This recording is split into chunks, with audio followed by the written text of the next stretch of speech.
நண்பர்கள் அனைவருக்கும் வணக்கம். நம்ம இன்றைக்கி என்ன பார்க்க போகிறோம் அப்படின்னா, ஜியாகிரஃபியில் இருக்கக்கூடிய பாக்ஸ் கண்டென்ட். ஓகேவா, உங்களுக்கு தெரியுமா அப்படின்ட்டு தெரியுமா? ஸோ அந்த பாக்ஸ் கண்டென்ட் தான் பார்க்க போகிறோம். ஏன் அப்படின்னா, பிசியாக இருக்கட்டும், எஸ்ஐயாக இருக்கட்டும், ஸோ இனி வரக்கூடிய குரூப் 2 இருக்கட்டும், எல்லா எக்ஸாமுக்கும் இந்த பாக்ஸ் கண்டென்ட்ங்கிறது ரொம்ப ரொம்ப முக்கியமானது. சரியா? அண்டத்தை பற்றிய படிப்பிற்கு என்ன சொல்கிறாங்க அப்படின்னா, அண்டவியல், அதாவது காஸ்மாலஜி அப்படின்னு சொல்லி ஒரு பேர் இருக்குது. ஓகேவா, அண்டத்தை பற்றிய படிப்பிற்கு காஸ்மாலஜி, காஸ்மோ. இப்போ அண்டவியல் அப்படின்னு தமிழில் நம்ம ஈஸியாக படிச்சிடலாம். இங்கிலீஷில் காஸ்மாலஜி. காஸ்மாஸ் என்பது ஒரு கிரேக்க சொல். ஓகேவா, அப்போ இந்த காஸ்மாஸ் அப்படிங்கிறது இதிலேருந்து எடுப்பாங்க அப்படின்னா கிரேக்க சொல். இதுக்கு நம்ம எப்படி ஈஸியாக ஒரு ஷார்ட்கட் வச்சு நான் சொல்கிறேன் அப்படின்னா, காசு அப்படிங்கிறது என்னது எல்லாருக்கும் யூஸ் ஆகும். சரியா? அப்போ இந்த காசு த கிரேட் அப்படிங்கிற மாதிரி வச்சுங்க. கிரேட்னா கிரேக்கம். அப்போ காசு எப்பயுமே கிரேட் தான். ஓகே, மணி இஸ் அல்டிமேட் அப்படின்பாங்களா, அந்த மாதிரி காசு எப்பவுமே கிரேட். அப்போ காஸ்மாஸ் அப்படின்னா கிரேட் அப்படிங்கிற கிரேக்கம் அப்படிங்கிற சொல்லிருந்து உருவானது தான். அடுத்து, ஒரு ஒளியாண்டு என்பது ஒரு ஒளியாண்டில் பயணிக்கக்கூடிய தொலைவு ஆகும். அதாவது ஒளியாண்டு அப்படின்னா என்னன்னா, இப்போ நீங்கள் ஒரு டார்ச் வச்சு ஒரு லைட் அடிக்கிறீங்கன்னா, அந்த லைட் ஒரு ஆண்டுக்கு, இப்போ இருக்கிறதுலே உலகத்தில் ரொம்ப ஸ்பீடானது என்னது? ஒளி. ஓகேவா, அதாவது சவுண்டு கிடையாது, இந்த ஒளி லைட். அப்போது இந்த ஒளியானது ஒரு ஆண்டுக்கு செல்லுது. அப்போ எவ்வளோ ஸ்பீடில் போகும் அந்த லைட்? அந்த லைட்டே ஒரு வருஷத்துக்கு போனால் எவ்வளோ தூரம் போகும் நம்மளால் நினச்சி கூட பார்க்க முடியாது. ஸோ அந்த அளவுக்கு போகக்கூடியது அந்த ஒளியாண்டு. ஓகேவா, அப்போ ஒரு வருஷத்துக்கு ட்ராவல் பண்ணக்கூடிய அந்த ஒளி தான் என்ன சொல்கிறாங்க? ஒளியாண்டுன்னு சொல்கிறாங்க. இதோடைய வேகம் பாருங்கள், திசை வேகம் வினாடிக்கு செகண்டுக்கு எவ்வளோ தூரம் போகுதுன்னு பாருங்கள். கிட்டத்தட்ட 3 லட்சம் கிலோமீட்டர் ஆகும். எவ்வளவு? 3 லட்சம் கிலோமீட்டர். ஒரு செகண்டு 3 லட்சம்னா அப்போ எவ்வளோ ஸ்பீடில் லைட் ட்ராவல் பண்ணுது. அந்த ஸ்பீடில் இது வரைக்கும் எதுவுமே போனதில்லை. அதாவது என்ன சொல்லுவாங்க, இந்த லைட்டோட ஸ்பீடில் போனால் நம்ம ஃப்யூச்சருக்கே போகலாங்கிற அளவுக்கு ஆராய்ச்சியெல்லாம் பண்ணிகிட்ருக்குறாங்க இப்போது. அப்போ அந்தளவுக்கு மிகவும் ஒரு முக்கியமானது தான் இந்த ஒளியாண்டு. ஆனால் ஒளியானது, அதாவது சவுண்ட் அப்படிங்கிறது 330 மீட்டர் என்ற வேகத்தில் தான் பயணிக்கும். அதனால தான் பாருங்கள், மின்னல் வெட்டும் போது எப்போயுமே மின்னல் அந்த ஒளியானது சீக்கிரம் வந்துடும். லைட் அப்படிங்கிறது சீக்கிரம் வந்துடும். அதுக்கு அடுத்து தான் சவுண்டு வரும். அந்த தண்டர்னு சொல்லக்கூடிய இடி இடிக்கும் தெரியுமா, அந்த சவுண்டு லேட்டாக தான் இருக்கும். அப்போ ஃபஸ்ட்டு லைட்டு தான் வரும், அதுக்கப்புறம் தான் சவுண்டு வரும். அப்போ பாருங்கள், 330 மீட்டர் அந்த திசை வேகத்தில் தான் எது போகுது? சவுண்ட் அப்படிங்கிறது ட்ராவல் ஆகுது. கற்பனை செய்து பார்க்கவும், சூரியன் 1.3 மில்லியன் புவிகளை தனக்குள்ளே கூடிய வகையில் மிக பெரியதாகும் அப்படின்னு சொல்கிறாங்க. என்ன சொல்கிறாங்க? சூரியன் 1.3 பில்லியன். இப்போ நம்ம பூமிங்கிறது ஒரே ஒரு பூமி. சரியா? அப்படியா வச்சுக்கோங்க. நம்மளை மாதிரி எத்தனை பூமி? 1 மில்லியன்னா எத்தனை லட்சம்? 10 லட்சம் தானே 1 மில்லியன். அப்போது 1.3 மில்லியன்னா கிட்டத்தட்ட நம்ம பூமி மாதிரி, நம்ம பூமியே எவ்வளோ பெருசு, இதே மாதிரி 13 லட்சம் பூமியை சூரியனுக்குள்ளே வைக்கலாமா? அப்போ இந்த சூரியனுங்கிறது கதிரவன் அப்படின்னு சொல்ல நம்ம அழைக்கக்கூடிய சூரியன் எந்த அளவுக்கு மிகப்பெரியதுன்னு நம்ம கற்பனை செய்து பாருங்களேன். நினச்சி கூட பார்க்க முடியாத அளவுக்கு இருக்கும். ஓகே, அதை தான் அதில் சொல்கிறாங்க. நெக்ஸ்ட் பாருங்கள். பண்டைய தமிழர்கள் சூரியன் மற்றும் பிற கோள்களை பற்றி அறிந்திருந்தனர் என்பது சங்க இலக்கியங்கள் வாயிலாக நமக்கு புலனாகிறது. அப்போ பண்டைய தமிழர்கள் எல்லாருமே இந்த சூரியன் அப்படி இல்லாமல், அது மட்டும் இல்லாமல் அந்த பிற கோள்களை பற்றி எல்லாமே தெரிஞ்சிருக்கிறாங்க. அப்படிங்கிறது எல்லாமே நம்ம சங்க பாடல்களில் நிறைய நம்ம படிச்சிருக்கோம். அப்படி தானே? அதுபோல் உதாரணமாக சிறுபானாற்றுப்படையில் என்ன சொல்கிறாங்க? வால் நிற விசும்பின் கோள் மீன் சூழ்ந்த இளங்கதிர் ஞாயிறு அப்படிங்கிறது எதை பற்றி அழைக்கிறது? சூரியனை பற்றி அழைக்கக்கூடியதான் ஞாயிறுன்னு சொல்லுவாங்க. என்ற பாடல் வரிகள் நாம் தெரிந்து கொள்ளலாம். சிறுபான்மையற்றுப்படையில் இருக்கக்கூடியதான் அந்த வால் நிற விசும்பின் கோள். ஓகேவா, அடுத்து பாருங்க, சிந்தனை வினா. புதன் சூரியனுக்கு அருகில் இருந்த போதிலும் வெள்ளி மிகவும் வெப்பமான கோள் ஆகும். அதாவது ஃபஸ்ட்டு இருக்கிறது என்னது? மெர்க்குரி தானே. மெர்க்குரி என்ன சொல்லுவாங்க? புதன்னு சொல்லுவாங்க. அதுக்கடுத்து தான் வீனஸ், அதாவது வெள்ளி வரும். ஓகேவா, ஆனால் இப்போ சூரியன் பக்கத்தில் இது இருக்குது, புதன் தானே இருக்குது. இப்போ புதன் தான் வெப்பமாக இருக்கணும், அப்படி தானே? பட் அது இல்லாமல் இரண்டாவது கோளாக இருக்கக்கூடிய வெள்ளி வெப்பமாக இருக்கும். அதுதான் இருக்கக்கூடிய நம்ம சோலார் சிஸ்டத்துலேயே மிக வெப்பமான கோள் எதுன்னு கேட்டாங்கன்னா அது வெள்ளி தான். சரியா?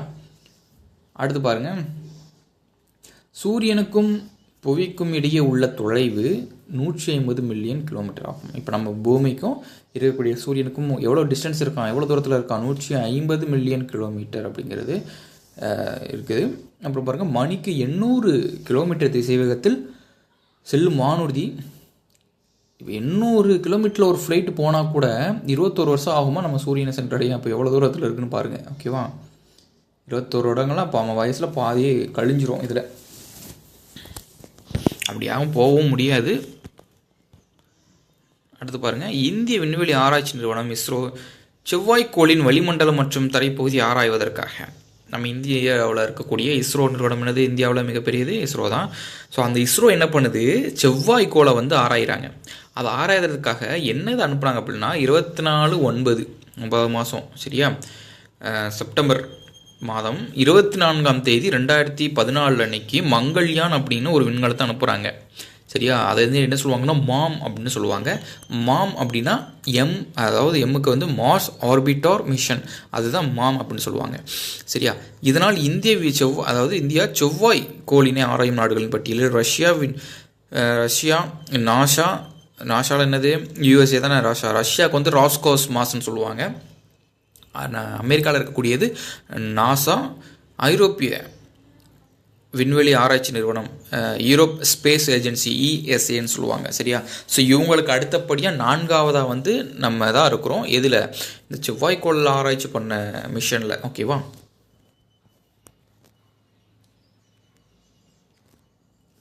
ஒளியின் வேகத்தில் செல்லக்கூடிய விண்கலம் பயணம் செய்வதை போல் கற்பனை இதெல்லாம் சிந்தனை வினா. நெக்ஸ்ட் இது போகலாம். நிலவை பற்றி ஆராய்வதற்காக இந்தியாவால் அனுப்பப்பட்ட முதல் விண்கலம் வந்து சந்திராயன் 1. நல்லா வச்சுங்க.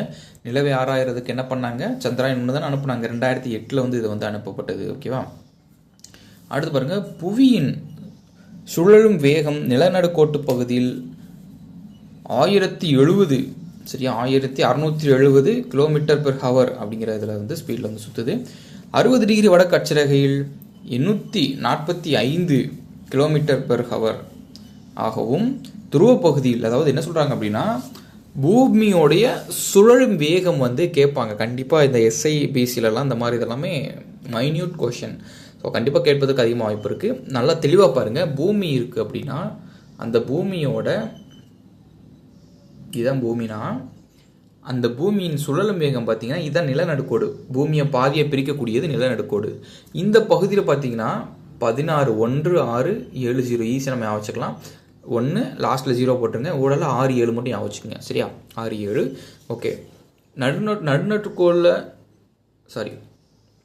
நிலநடுக்கோட்டில் பார்த்தீங்க அப்படின்னா இதோடைய சுழலும் வேகம் வந்து இந்த ஸ்பீடில் வந்து சுற்றுது.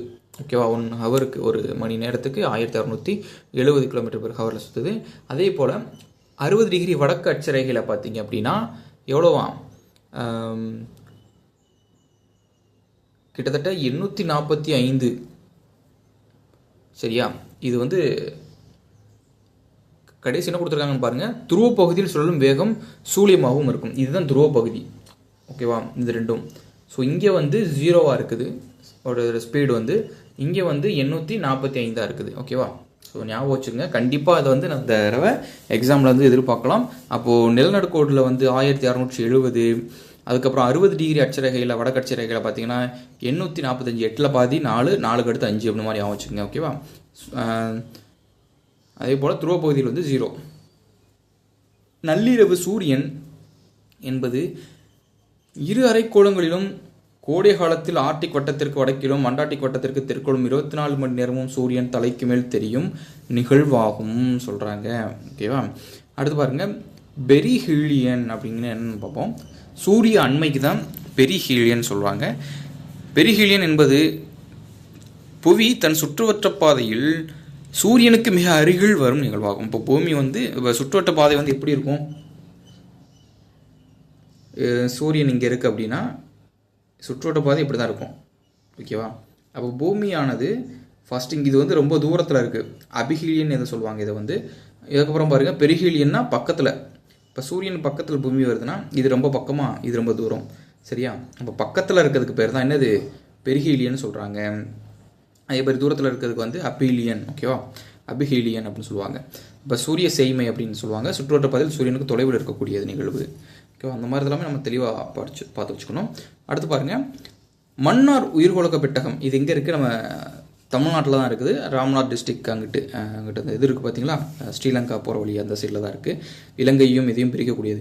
ஸோ அந்த சைடில் தான் இருக்குது இந்த மன்னார் உயிர்கோள காப்பகம். இதில் பாருங்கள், இந்திய பெருங்கடல் 10,500 சதுர கிலோமீட்டர் வந்து அமைஞ்சிருக்கு இந்த மன்னார். இதில் தான் நிறைய அந்த கடல் பசு, டுஹாங்குன்னு சொல்லக்கூடிய அந்த கடல் பசு இதெல்லாமே இங்கே தான் இருக்குது ஒரு பாதுகாப்பாக. சரியா, நிலச்சந்தினா பாருங்கள், 2 பெரிய நிலப்பரப்புகளை இணைக்கக்கூடியதும். நல்லா ஞாபகம் வைங்க, நிலச்சந்தி அப்படிங்கிறது ஒரு 2 பெரிய நிலப்பரப்பு இருக்குது அப்படின்னா, ஓகேவா, 2 பெரிய நிலப்பரப்பை இணைக்கக்கூடியது தான் நிலச்சந்தி. சரியா, அப்படி இல்லைன்னா 2 பெரிய நீர்ப்பரப்புகளை பிரிக்கக்கூடியது. சரியா, இதுதான் என்னது, நிலச்சந்தின்னு சொல்கிறாங்க. ஓகேவா, ஸோ கண்டிப்பாக இந்த வீடியோ உங்களுக்கு பயனுள்ள வகையில் இருக்கும் நம்புகிறேன். இதே போல் இன்னும் நிறையா இருக்குது. ஸோ இதை ஃபுல்லாகவே நம்ம பார்த்துடலாம். ஓகேவா, கண்டிப்பாக 2 ஒரு கேள்வி நமக்கு இருக்குது. சரியா, தேங்க்யூ.